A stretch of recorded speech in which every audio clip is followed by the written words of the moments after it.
आप सबका स्वागत है दी रेडियो लॉस्ट गार्डन पर। सबको नमस्कार, आदाब और सलाम और सत श्री अकाल। क्या कहूँ,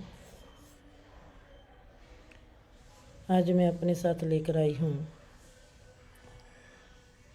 शरणदीप को।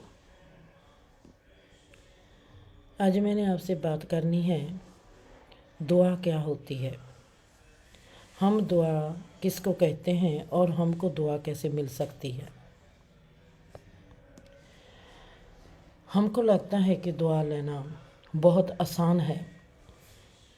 किसी को खाना खिला दिया तो दुआ मिल जाएगी, किसी को पैसे दे दिए तो दुआ मिल जाएगी। जीवन का हर हिस्सा, जैसे भी मैंने देखा है, हमारे भाव पर टिका है। कैसा है हमारा भाव और कैसा है हमारा जीना, इस बात पर है। मैंने अपने जीवन में बहुत से लोग ऐसे देखे हैं जो बहुत ही मीठा बोलते हैं और बहुत ही पुण्य दान करते हैं, फिर भी मैंने उनका जीवन दुआ बनते कभी देखा ही नहीं। जिस तौर तरीके से हम जीवन को देखते हैं और सोचते हैं कि जीवन का जे रूप है, जे इलाज है, जे धर्म है, जे कानून है, जे हमारे जीवन का गुण है या अवगुण है, इसके तहत हमारा जीवन चलता है, हम ऐसा सोचते हैं। कभी कभी हमारे में ऐसा आता है। यही हमारी मानता हमारे जीवन को खा जाती है, पर हम सही कभी सोच नहीं पाते। हमको पता ही नहीं कि हमारे लिए अच्छा क्या है, हमारे लिए बुरा क्या है, हमको दुआ कैसे लेनी है, दुआ किसको कहते हैं, हम कैसी दुआ मिलेगी, कैसे दुआ मिलेगी, किससे दुआ मिलेगी। हमको सही वक्त की ज़रूरत है, हमको सही इंसान की ज़रूरत है, हमको सही मौके की ज़रूरत है, हमको सही हालात की ज़रूरत है।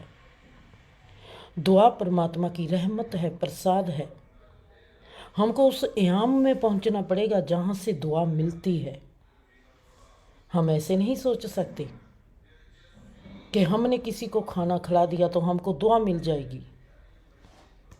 दुआ का डिमेंशन और है।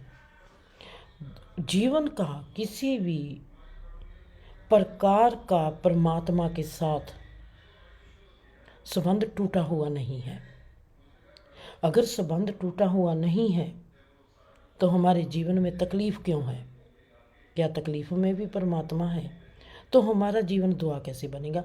मेरे साथ है शरणदीप और मैं पूछती हूँ आज की इस सुंदर सी बेटी से कि आज अगर वो दुआ लेने चाहेगी कि मुझको दुआ मिले, उसकी सोच क्या कहती है कि उसको कहाँ से और कैसे दुआ मिलेगी? जी माँ, और आप सभी का मैं सबसे पहले रेडियो द लोस्ट गार्डन्स में हार्दिक अभिनंदन करती हूँ और नए साल की आप सभी को शुभकामनाएं।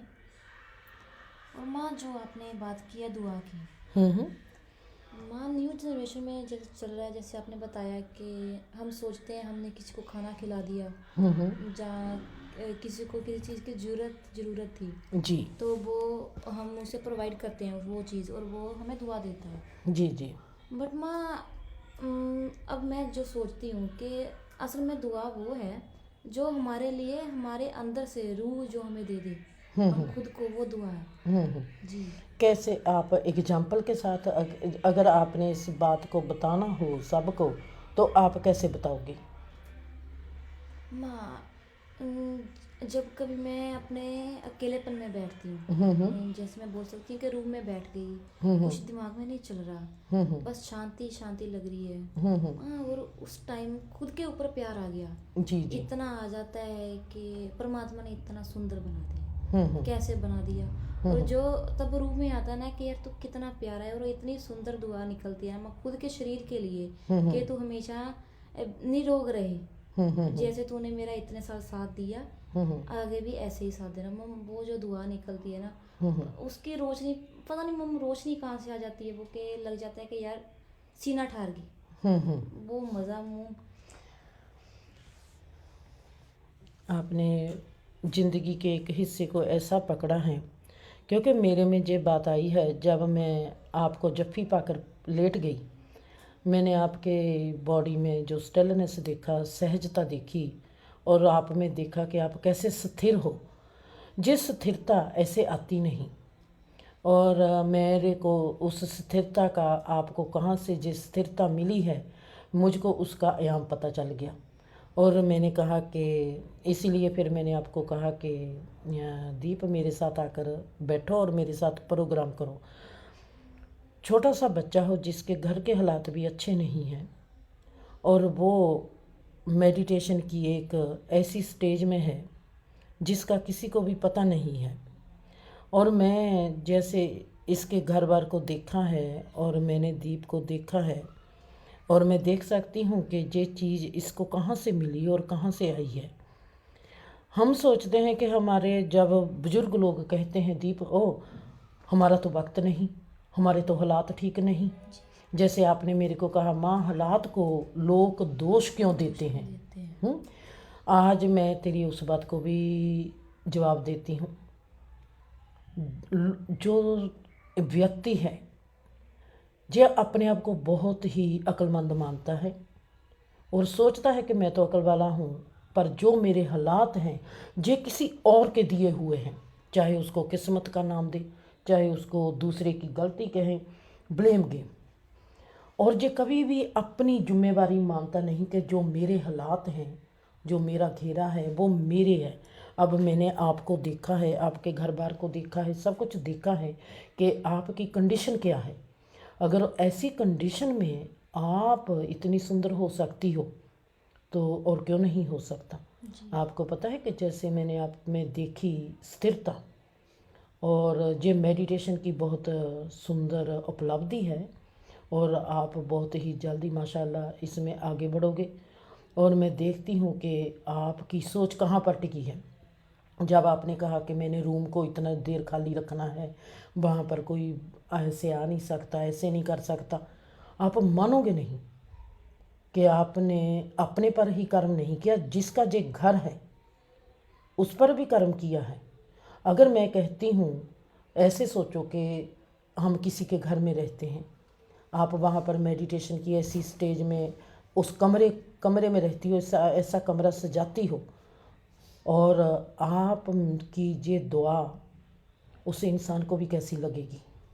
इस दुआ का मूल्य वो इंसान नहीं चुका पाएगा। ऐसे नहीं कि उसको पैसा मिलेगा, शायद उसको शांति का कोई गहरा गिफ्ट मिल जाए, शायद उसका कोई बिगड़ा हुआ काम बन जाए। अगर मैं कहूँ, जहाँ पर मैं एक बात और करना चाहती हूँ, क्योंकि ये आपके आने वाले वक्त में काम आएगी कि दुआ किसे लिए कैसे बनना है। जी। खाना खिलाने से कोई दुआ नहीं ले सकता, पैसा देने से किसी को दुआ नहीं मिलती। जो आपने मुझको बात कही है कि मैं खुद को दुआ देती हूँ, मेरे में एक रोशनी आती है, वो किस जगह पर बैठी हो उस जगह को भी आपने दुआ दे दी, क्योंकि आप दुआ के इनाम में हो। आपका ऋण जिसका भी जो घर है वो कभी नहीं चुका पाएगा। ये सबसे अनमोल है। आपने अनजाने में उस इंसान को गिफ्ट भेज दिया। ये है दुआ। दुआ मिलती है दुआ के इनाम में जाने से। मैं इतना जानती हूँ दीप कि तुमने ये जो तुम्हारे में स्थिरता है वो तुमने कैसे, उस स्थिरता से मैं जानती हूँ कि तुमने अपने घर से, जिस घर में आप जन्मी हो, उस घर में आपने क्या क्या देखा होगा। ये स्थिरता दुख के बिना आ ही नहीं सकती, सुंदर सोच के बिना आ ही नहीं सकती। लोग सोचते हैं हम खुश होंगे ज़िंदगी में, हम पैसे से, हम इन चीज़ों से खुश हो जाएंगे, कभी नहीं होते। परमात्मा कभी नहीं मिलता बेटा। जी। जो मैंने आज आप में खुशी देखी है, जो मैंने आप में स्थिरता देखी है, तू सबके लिए दुआ बनकर रहेगी। मेरी रूह की दुआ है, इन नया साल तेरी आने वाली तमाम ज़िंदगी इस पल से लेकर जुगों तक महकती रहे। तू सदा खुश रहें, आबाद रहें, जहाँ से भी तू गुजर जाए पुत्र, तेरी ज़िंदगी सदा सबको चमकाती चली जाए। खुश रह, आबाद रह। इसके साथ ही सभी को मेरी और दीप की ओर से हैप्पी न्यू ईयर।